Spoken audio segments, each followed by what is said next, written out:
Welcome. So today is our movement stillness meeting, and I would say it's nice to see you, except I don't see any of you. But it's nice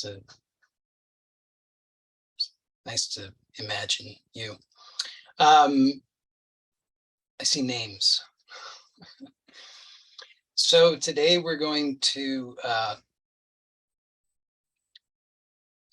continue where we left off, in a sense, from last week, and but we're also going to take some time to really explore the how to breathe. I guess, to put it simply, in simple terms, we're going to explore how to breathe. And when I say it that way, it is not good phrasing, because that implies that there is one right way, and that's not what I'm intending. Let me put it this way: we're exploring how it is that we breathe and how we might breathe, and discovering what it is that interferes with us having the full range of mastery over the breath. And so we're going to explore this. You can explore sitting, if that works for you. That would be excellent. You can, if you're not comfortable sitting, then you may lie down. If you're going to lie down, probably lying on the back would be best, but not required. But it would give you a more even experience, which may be useful to begin with. If you can sit upright, then it would be great if you could sit without leaning back against something, because when we're trying to get clearer on how we breathe and what is available to us, we're wanting to be able to really sense the entire torso. I mean, really the whole body, but in particular, the whole torso. And so if you're leaning back against something, then you're going to be compressing the front of your torso. So you're going to have a limitation there because of that compression. You're going to have less clear sensation on the backside of the torso. So ideally, it would be great if you can sit upright. If not, then that's okay too. You don't have to sit upright. You can explore this from any position, really, but to get the optimal exploration, if possible, to sit upright without leaning back against something. Okay. So take a moment here and notice, before we even begin formally the exploration that we're about to do, notice, how are you presently? So I would encourage you to shift your mode of perception, because that's kind of the aim here, and also because it will be helpful. So when we're exploring somatics, if you're in your normal mode of thinking, if you're in your normal mode of perception, for most people living in the modern world, that means that you are thinking a lot, and you're consulting your mental models as a primary reality, as if that was the primary reality, and you're overlooking the infinite remainder of reality. So we want to shift from that narrow bandwidth of mental models and thoughts, and we want to open to the direct perception of the sense of being in space and time, I guess. So you want to just, it's almost like, we could almost say energetic. Okay, so that there's a sense of orientation. You have a sense of forward and backward, because you have a sense of existing in space, up and down, left and right. But all of the conceptual stuff that usually overlays that about my body, my face, my personality, how people perceive me, all of the other things that we're usually using to navigate what we would usually call self-consciousness, which isn't really consciousness of the self, it's consciousness of the body and the personality. So we want to be able to just filter and set aside, take off that unnecessary overlay, and just perceive directly, just this almost energetic sense, independent of the mental overlay, independent of the thoughts, and start to notice just how does this feel? Does it feel good? Does it feel complete? Does it feel resolved? Does it feel grounded? Does it feel stable? Does it feel so many possibilities? You might say it doesn't feel like any of those things. So, you see what does it feel like? It could feel like ungrounded, could feel imbalanced.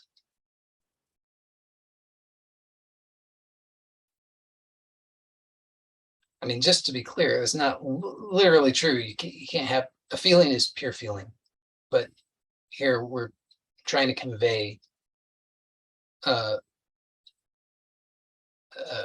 kind of judgment that exists there, kind of discrimination that you already have. Just in your direct sense of yourself, independent of the thoughts in the mental model, you just notice, oh, here I already have this sense that this part here seems incomplete. This part seems somehow ungrounded. This somehow seems not as good.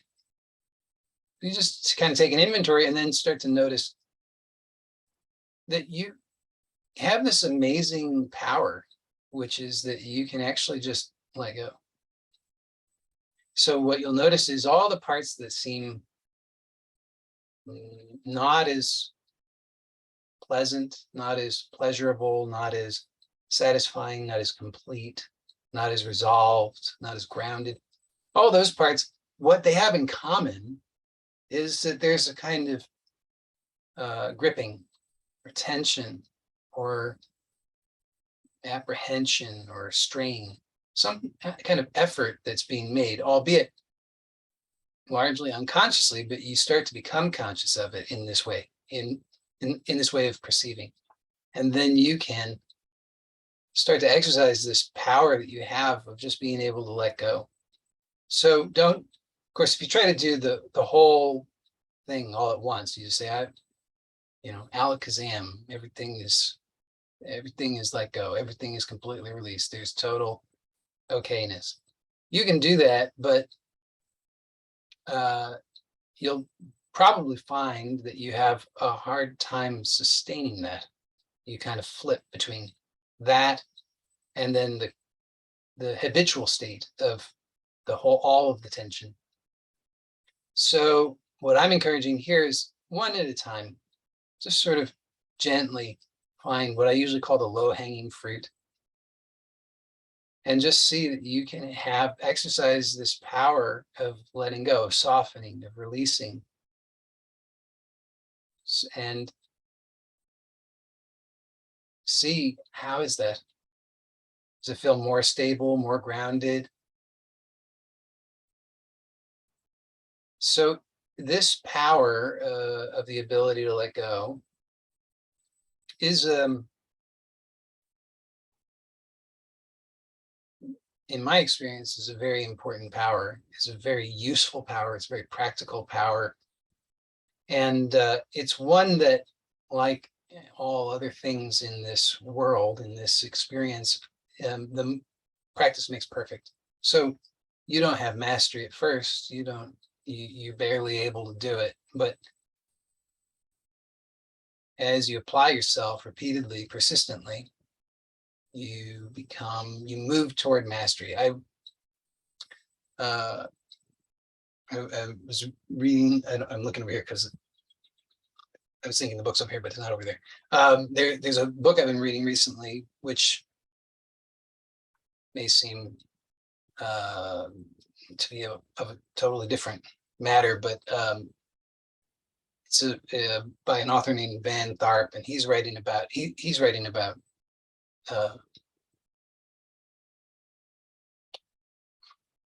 becoming a better stock trader, which is a subject I actually have no interest in, sort of, but he's very good.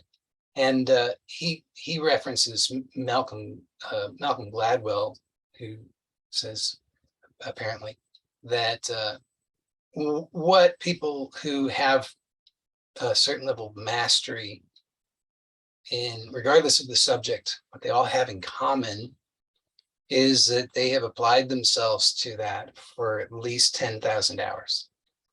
And Van qualifies that a bit. He says he agrees, but he thinks there's an additional qualification, which I also agree with, which is that it's 10,000 hours of quality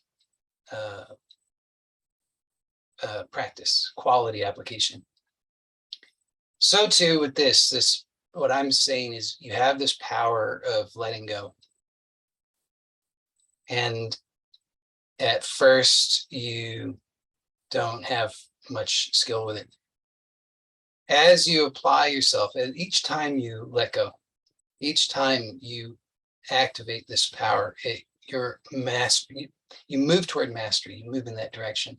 And when you've, I don't know if it's 10,000 hours, but let's say 10,000 hours, when you have applied yourself consciously for 10,000 hours to this application, the practice of this power, you will have mastery. And so what does that mean? That means that no longer will you be, I want you to think about this. Notice again, how there's all of this numbness or discomfort, strain, apprehension, all of this kind of unpleasantness, mild to not so mild, that you can become aware of.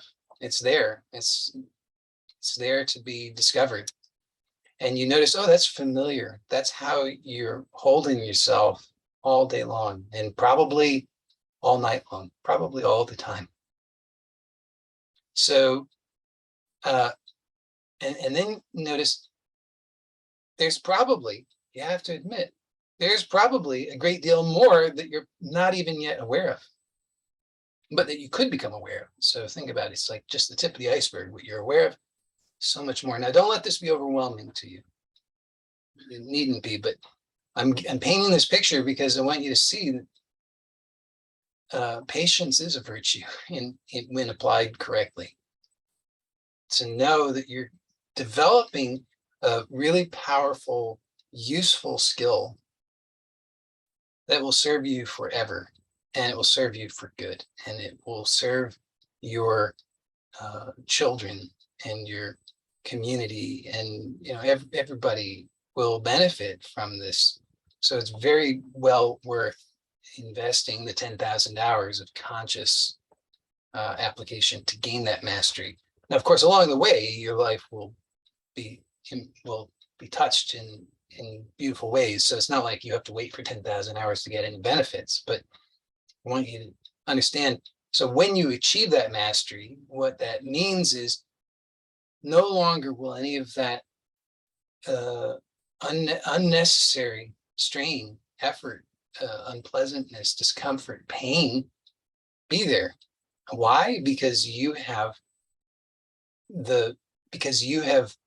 adequately cultivated that power of letting go, so that you are perfectly aware with no effort, because it's just you've cultivated so that at the point of mastery, it simply works for you. You're not working it, it works for you. It's like a child that you have nurtured, I guess, that becomes your attendant. So maybe not the perfect metaphor, but something akin to that.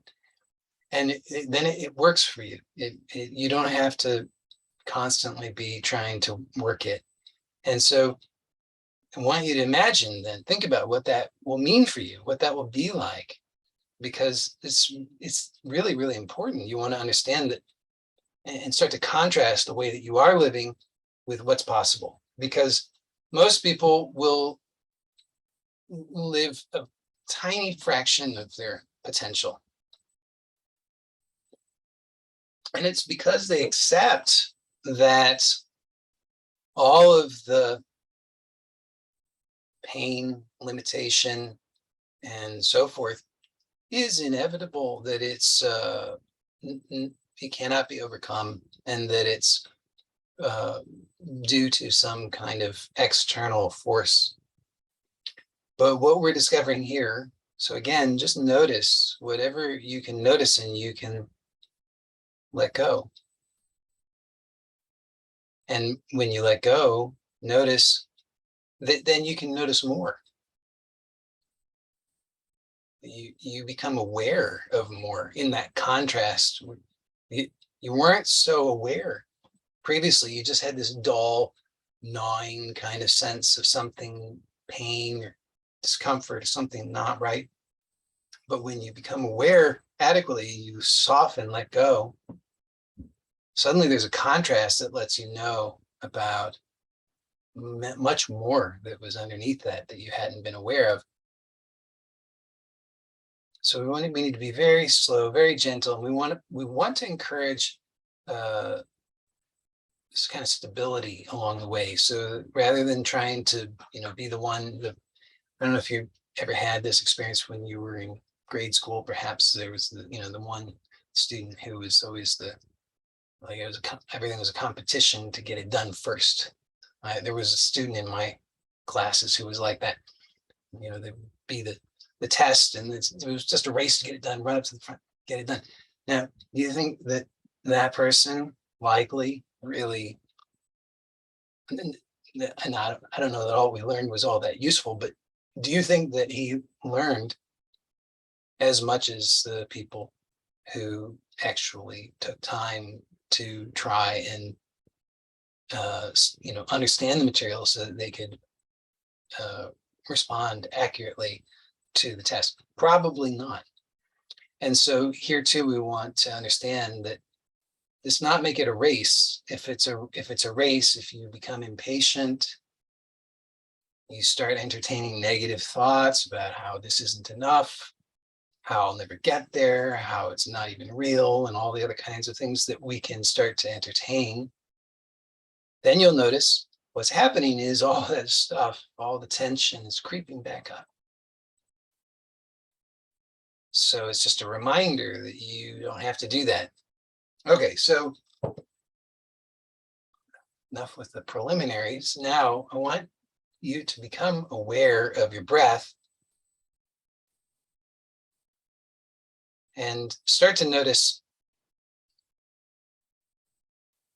Well, let's start by just becoming aware of the breath traveling, the air traveling through the nostrils. So just bring your attention to the nostrils.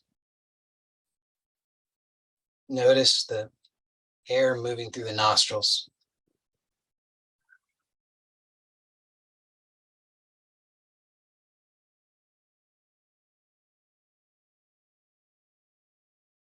And notice the quality of the air moving through the nostrils. Does it feel gentle, rushed, forceful, smooth, not smooth? Just notice what the quality of that is. And then see if you can bring your attention further up into the nasal cavity, back to the throat. So you start to notice the air moving all through that area. Notice, is that area constricted or is it open? you could start to play around a little bit and notice, can you make that area, the back of the throat, can you make that more constricted? How do you do that? Can you make that change really slowly? Can you slowly make it more constricted and then slowly release the constriction while breathing? So we're not stopping the breath.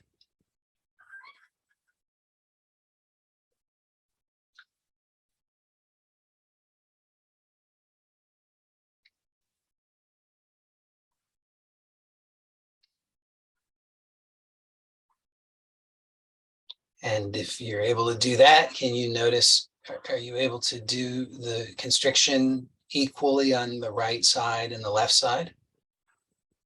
Or does it tend to be more pronounced on one side? If so, can you let it be more even? How can you do that? So find out. And again, try to make it as smooth and controlled as possible, so that it's not just this like flipping a switch, constricted, released, but let it be a smooth analog process where bit by bit you contract and then bit by bit you release. And it's pretty fine motor control required here, so it's not something we usually do a lot of. You're probably not going to have a lot of skill at first. Do you need to have perfect motor control of these muscles? Yeah, I don't know. Why not? Probably be good. So then you can also explore, is the opposite possible? Can you expand that area? Maybe. See how that's possible, or if it's possible for you. Should be.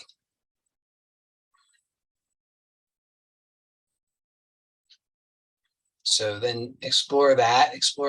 These are small movements, by the way. But explore that small, subtle movement of seeing if you can expand that area, the back of the throat, between that area and the top of the nasal cavity. See if you can expand that, and if you can, try to do it smoothly and slowly with control. Now, when I say slowly, it might be 2 seconds. Might be 5 seconds. I don't know. Depends. Maybe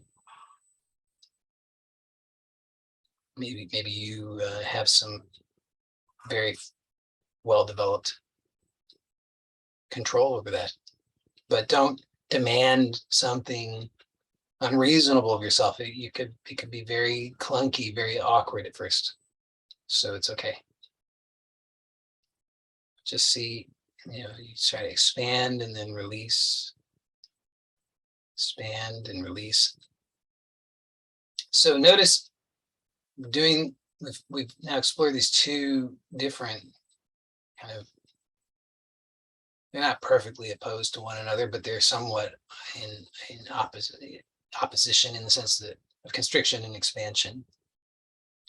And notice that in each case, what we explored was producing the movement and then releasing it. So we're finding this neutral position between these extremes, in a sense. So we're starting to open and release into a neutral. You didn't even know you could move these parts of your body. You didn't even know that part of your body existed.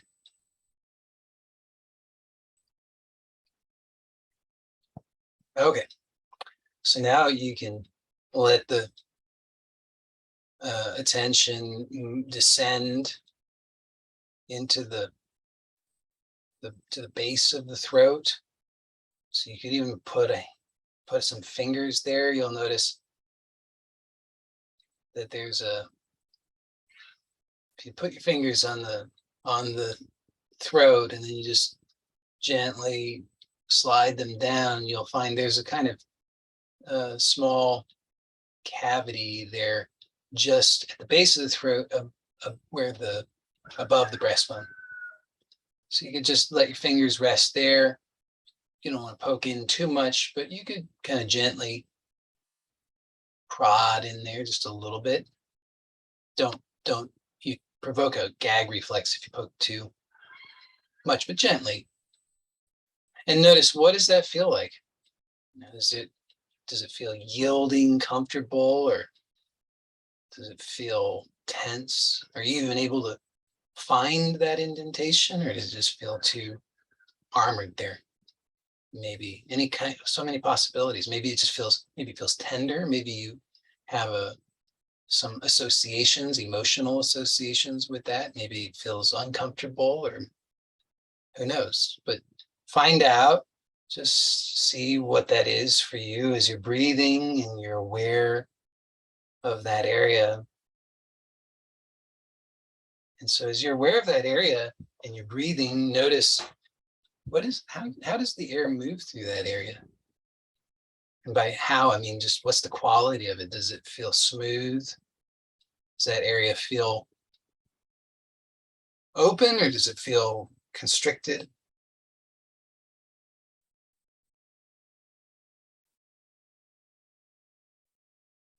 And then just start to see you're forming this connection in the nervous system that allows you to have more awareness, greater sensation, greater clarity about this area.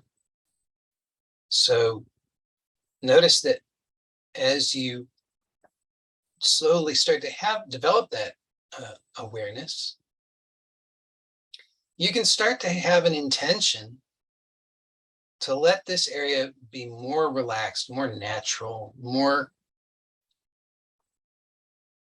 healthy, more free, more resilient.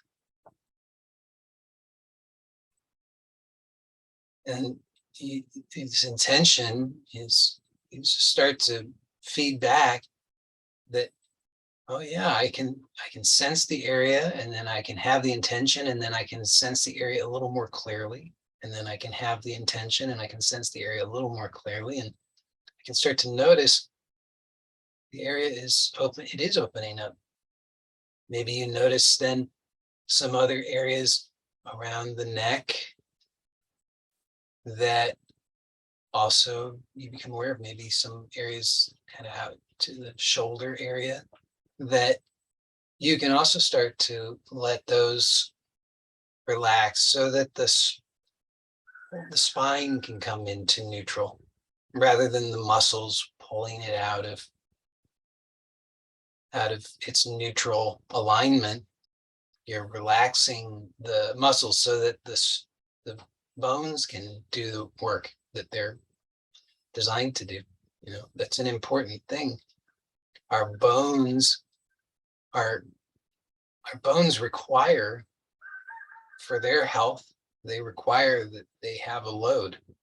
It's a funny thing, but the bones function off of a kind of they have an electric. They function partially from electricity, and there's a name for this type of electricity. It's piezoelectric, and what stimulates that is a load. So the less load there is, the less electricity there is, the bones are not as healthy.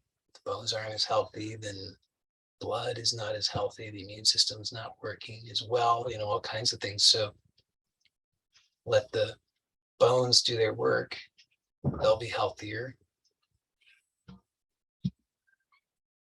Then you can bring your attention a little bit lower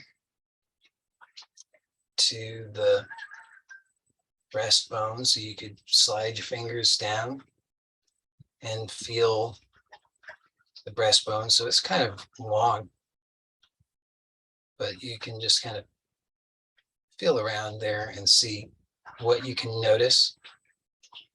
And here, as in everywhere, you want to just notice whatever you notice. And it probably won't be that clear at first. Probably this provokes some feeling, some emotion, some memory, some thought. But all of that is like a smoke screen. Normally we're distracted by it, and then very quickly we forget what we were doing, what our intention was, and we're lost.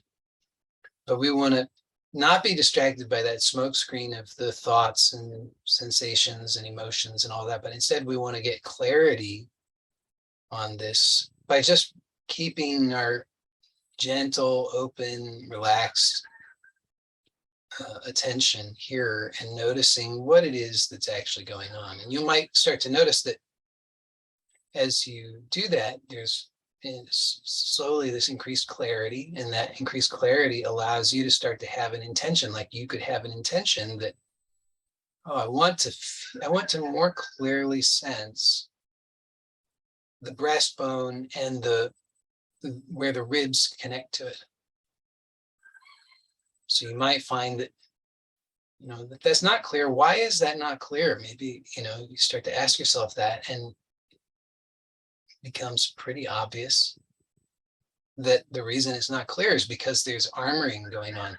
There's some soft tissue, whether that's skin or fascia or muscle fibers or who knows what, but there's something that's unnecessarily dense and firm here that can soften. So we can just start to have that intention and notice that intention starts to feed back into this, now, if we allow it, a virtuous cycle where we start to sense a little bit more clearly, start to be able to let go a little bit more, and then sense a little bit more clearly, and then let go a little bit more. And sometimes it can be somewhat dramatic, but try to avoid big, sudden, dramatic movements. So just see, it will be best if you allow everything to be slow. So even the releases, especially any shifting of any kind, should be really, really slow. Because you might start to get a sense of that you've been holding your rib cage and shoulders in kind of a awkward way that you weren't aware of, and that can start to open up as you're just breathing with awareness here in this area, with your fingers placed on the breastbone to help you to get greater clarity. And as you're letting this soften in this way, also you'll start to maybe notice, because there's muscles that connect in here that cover the whole chest up into the shoulder. And so you might start to notice that this whole area starts to soften, and you start to get more sensation, more awareness through this whole area. So you can also start to notice, keep your fingers on the sternum, but you could start to notice maybe the shoulders can also relax a little bit more because you have more awareness. Now, you're not trying to force anything, you're not purposefully moving anything, but you are just noticing. And through the increased awareness of the sensation, increased clarity of the significance of the sensation, that allows you to release the unnecessary effort bit by bit. Okay, so now we're going to bring some more attention to the base of to the lower ribs. Okay, so we'll do this in a couple of ways. The first way that I'll recommend is we'll take our hands, both right and left, and we're going to place them so that the thumbs wrap around the back side of the torso and the other fingers wrap around the front side, and you're going to place them just at the lower ribs. So I'll don't know what I'm talking about. I'll just demonstrate it. So you'll have your four fingers wrapping around the front and the thumbs wrapping around the back. So your thumbs hook just underneath the low ribs there on the back, and then the hands wrap around, and you can feel with your forefingers the lowest ribs on the front, and if the webbings of your hands, you can sense somewhat the lowest portion of the ribs on the wrapping around the side. Okay, so we're going to just breathe here. So you want to let the arms and the shoulders relax, because maybe when you moved into this position, you might have unconsciously done something with the shoulders, and so you want to just let them relax. Notice that you can allow for, I'll just point out here, that you can allow for the whole weight of the arm to be the force of that to be taken up by the waist, so that you're not straining unnecessarily in the arm. You don't need to lift the arm up. The whole arm can be relaxed and supported because the hand can't go any further. The hand is locked in place by the waist. Okay, so now it's a lot to be aware of, but I want you to do your best to remain aware of everything else that you've already become aware of. So letting everything be as aligned, open, relaxed, neutral as possible. And then you're going to bring your main focus to where you have your hands. So as you inhale, I want you to notice what is happening to your hands. So, variety of possibilities. Right? You could find that your inhalation moves your hands outward, primarily in front. So it pushes the four fingers of each hand in front further forward.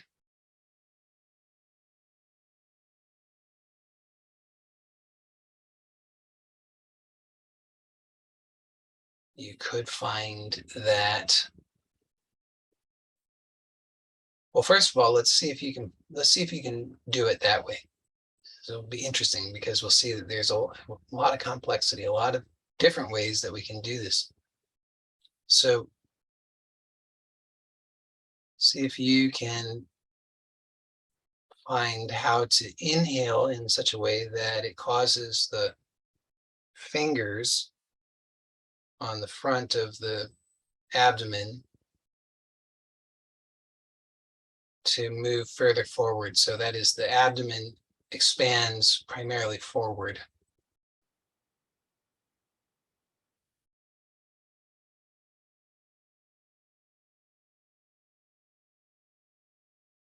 And see then about allowing the chest to remain very relaxed throughout, so that the chest remains as soft as possible. So we're not holding it rigidly, but at the same time, we're not lifting the chest or making any other movement with the chest. It just remains still but relaxed. And then see, as you inhale, each time you inhale, see that how much can you expand the abdomen while allowing for the chest and the face and the throat to remain relaxed.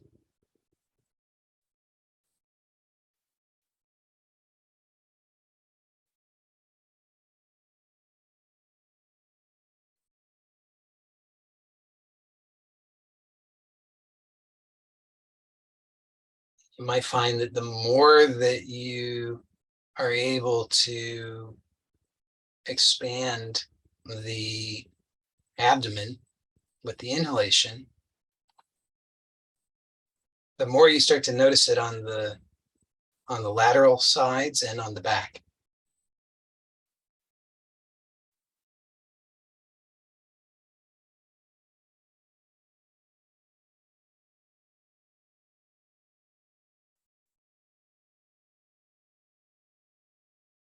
So it depends on you and what your habits are, what you'll notice most. But if you tend to have a lot of chronic tension or sensory motor amnesia in this area, which probably most people do,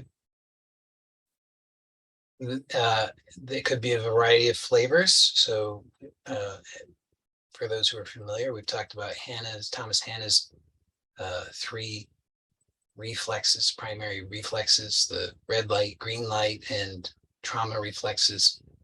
And so you could encounter any or all of those here.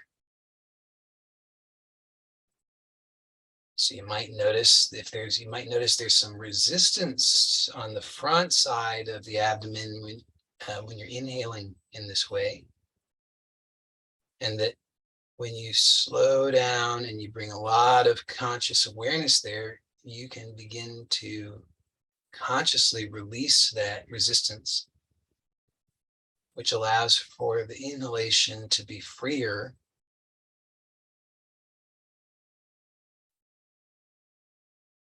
Then you might notice resistance on the lateral sides, the right and left, particularly as you allow for the inhalation to be even more expansive. Should not be forceful, excessively forceful, let's say. Should be as gentle as possible, no strain in the face or throat or chest. It should feel okay. If it ever feels bad, question that. Don't keep pushing.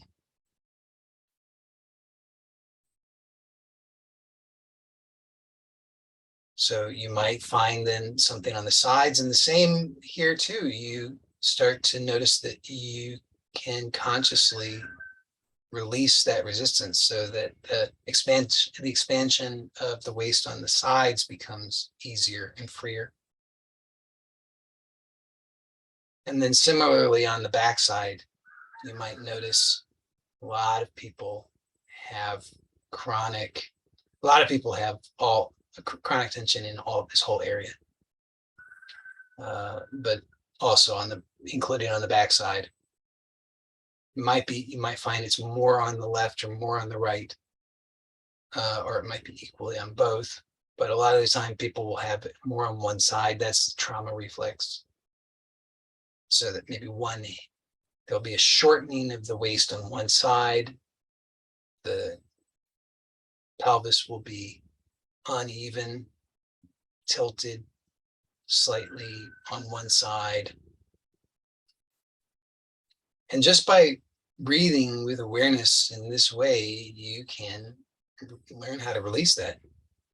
So you might actually find that your pelvis can start to release If you're sitting, you might find that the way you're sitting changes a little bit, but allow it to be slow, controlled, smooth release, don't try to make any adjustments.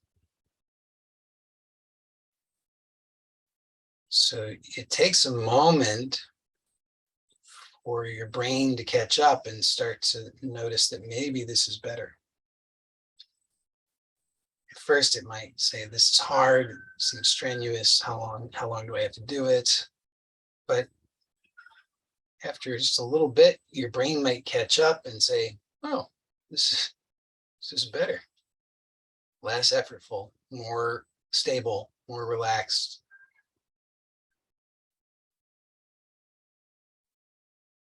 So now on each exhalation, and by the way, remember, if your hands get tired or whatever, you always can rest. It's always important.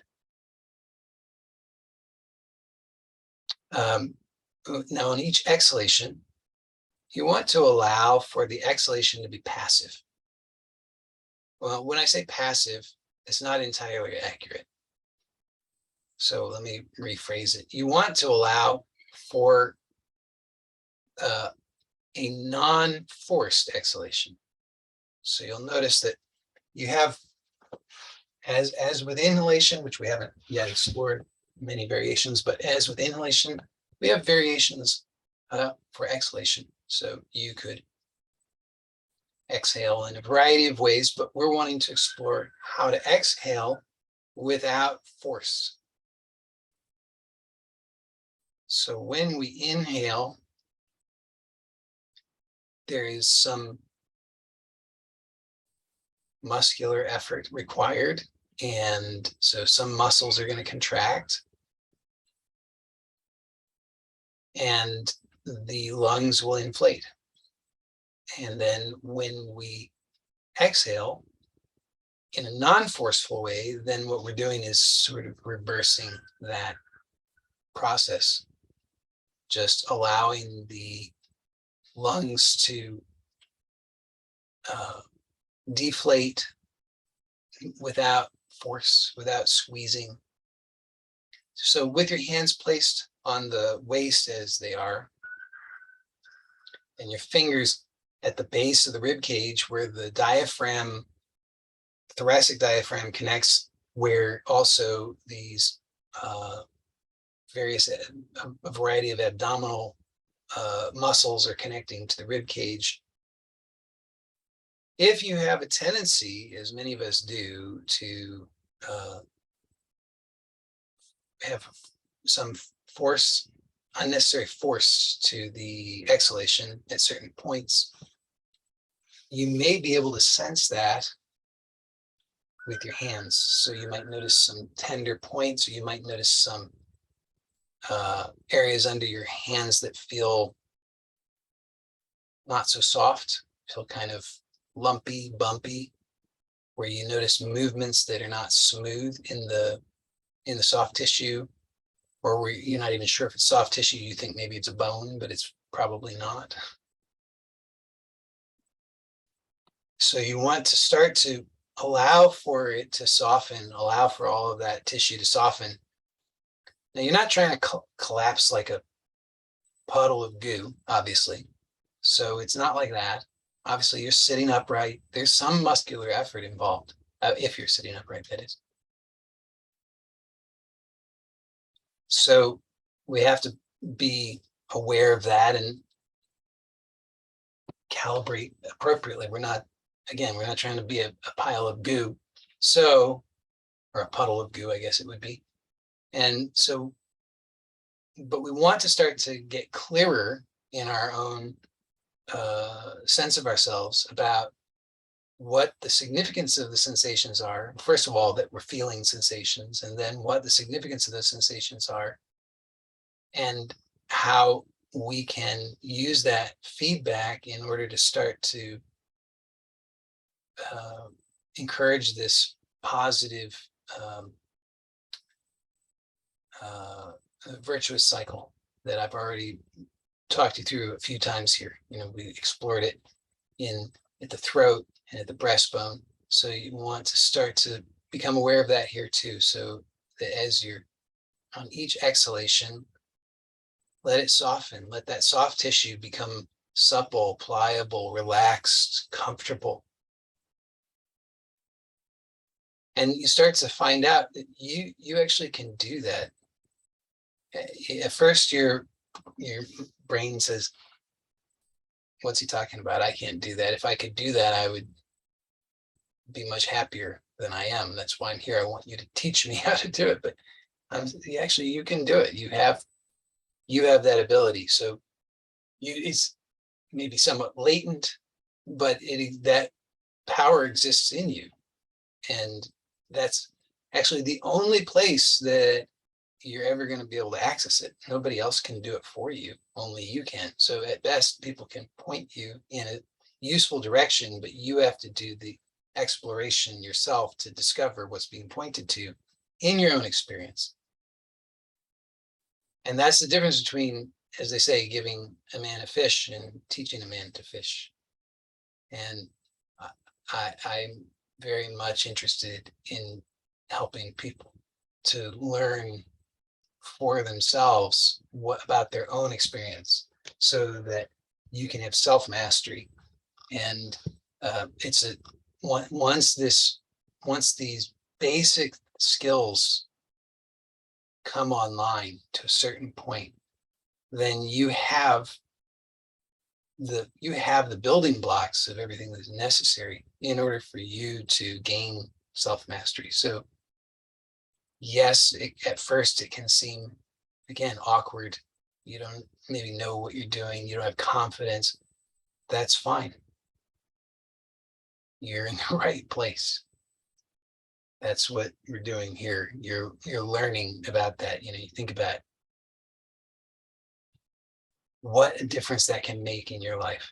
Just think about that. That how you have a lack of confidence in your life in general, in many domains of your life. Maybe in some domains of your life you have a lot of confidence. You have developed skills in those things, but in so many areas of your life you don't have confidence, which is normal, because confidence is about competence. They're basically synonyms. And so a lack of confidence just means you don't have the competence, and that just is because you haven't applied yourself to it adequately to bring out and express those latent powers. So here you're learning how to start to produce this virtuous cycle, to convert a vicious cycle into a virtuous cycle. So you're noticing what you're feeling, you're sensing with your hands, both internally and with your hands. And you're letting the breath be the breath is like the heartbeat here, in a sense. It's what, or it's the pulsation, that the rhythm that allows us to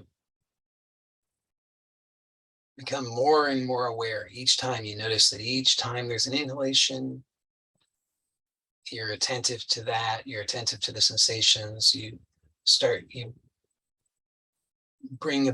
apply your intention to soften, to relax, to experience greater ease. With each exhalation, the same. And you'll notice that the same old habits tend to creep up, right? So, but when that happens, rather than viewing that as defeat, which it's not, but sometimes we have a tendency to say, oh, well, this is too much, it will never work. And I can't succeed because it just keeps happening. It's automatic, it's beyond me. I'll never have self-mastery. But we don't want to allow ourselves to get lost in those kinds of self-defeating thoughts, because it's not what we want. So we just have to choose what we want and just stay steady, focused on what we want, knowing that it's just a truth that what you apply yourself to, it is becoming a reality. It is coming into this creation by means of that. So that's, again, you apply yourself with awareness for 10,000 hours to one thing. It's not, the mastery isn't so much because you've discovered something as much as because you've created it. You've created that is a reality for you. So it's a very, again, it's a very powerful, very useful skill, this ability to let go, but to let go in a way that is integrated into your life. So it's different than just being able to let go completely for a second. That's useful, but this is useful in a different way, because this is about learning to progressively let go, such that you're building that foundation of competency, so that you know how to be in space, how to exist and move and be and breathe without all of this unnecessary resistance that you didn't even know you were doing. So again, as we wrap up here, I want you to think, and you can rest the arms.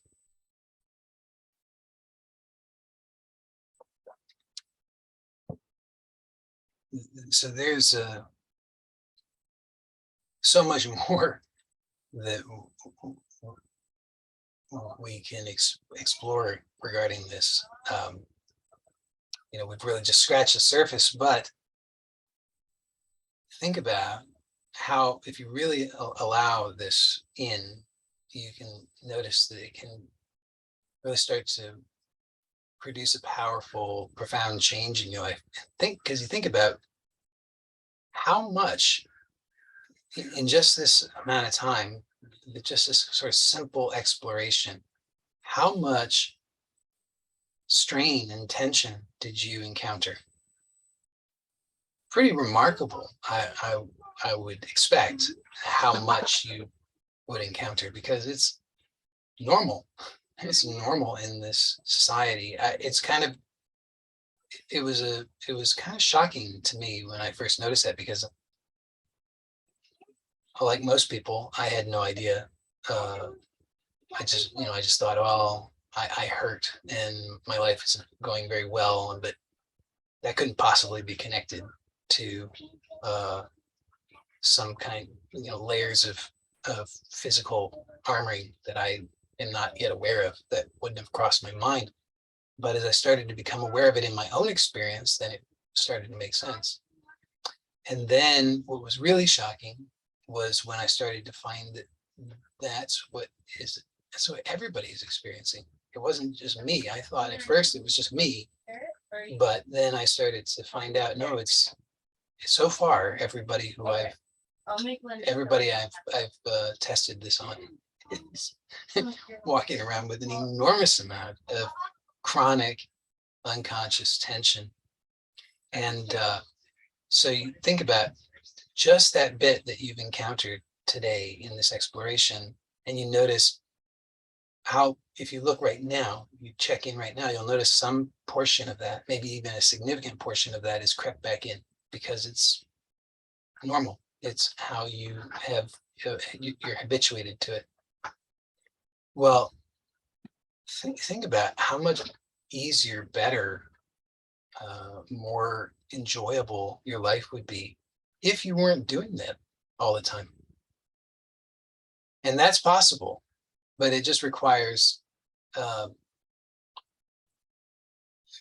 training yourself. Basically, you just have to become aware enough of the time of those habits, and you have to cultivate that skill of letting them go. And it can come. The point I'm really wanting to drive home is that you don't need to add so much more to your life. Your life, I promise you, actually, your life is all right. Probably much better than all right, but you don't necessarily experience it that way. And to the degree that you don't experience it that way, it's because you are using the energy that you have in ways that work against what you want. So you want to experience ease, harmony, peace,